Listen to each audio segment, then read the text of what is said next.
What's going on, everybody? Welcome back to the Mason Dads podcast. On today's episode, I want to talk about how was my introduction into fatherhood. So, for me, my introduction was emotional.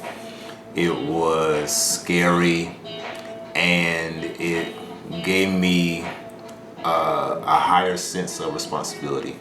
So, what I mean by that is you and your significant other, wife, girlfriend, whoever your partner is, we pretty much take on the responsibility of this is our product that we now are responsible for, and we have to raise them,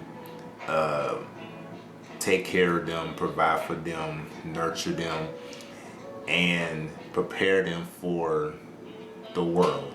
And that type of responsibility, if you have not experienced yet, is one that is really hard to explain until you are actually put into that situation.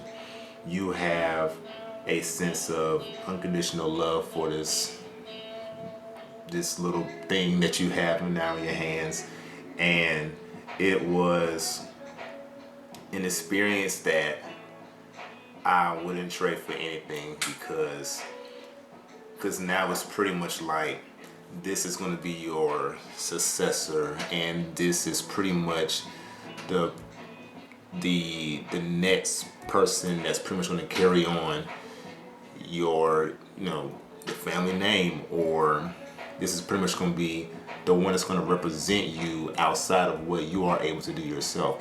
And it's pretty much a challenge that I have pretty much that I wanted to make sure that I stepped up to, because it pretty much put me in a position of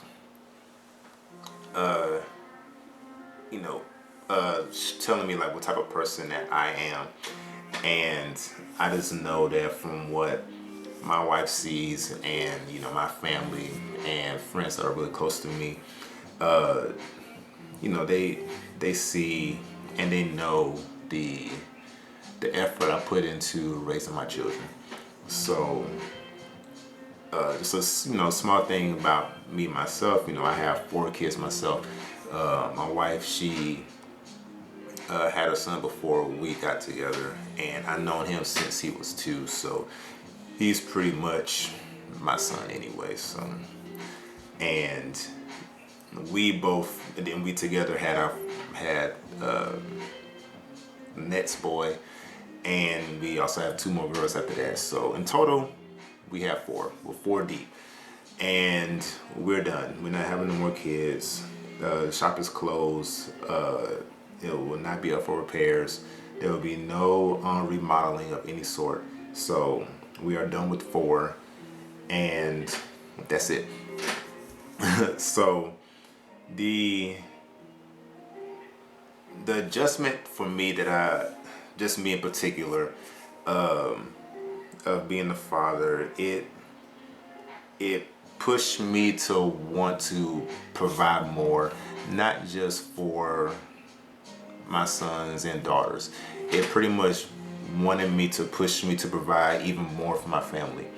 And you can't think of it as I'm providing for my family as only a financial perspective. There's countless amounts of perspectives that you have to go about, especially when you are being a father to your children, and pretty much a man to the house, the husband to your wife, and how you are presenting yourself to your family and the role that you take on. So my perspective, so to say, was that I want to make sure that I am preparing, providing, and well equipped for the world once they get to the age where they can be out on their own. And I just want to be comfortable in the aspect of knowing, hey, they're out on their own. I taught them everything they need to know. they'll be fine. So that's just a couple of things I wanted to go on. So we'll be right back.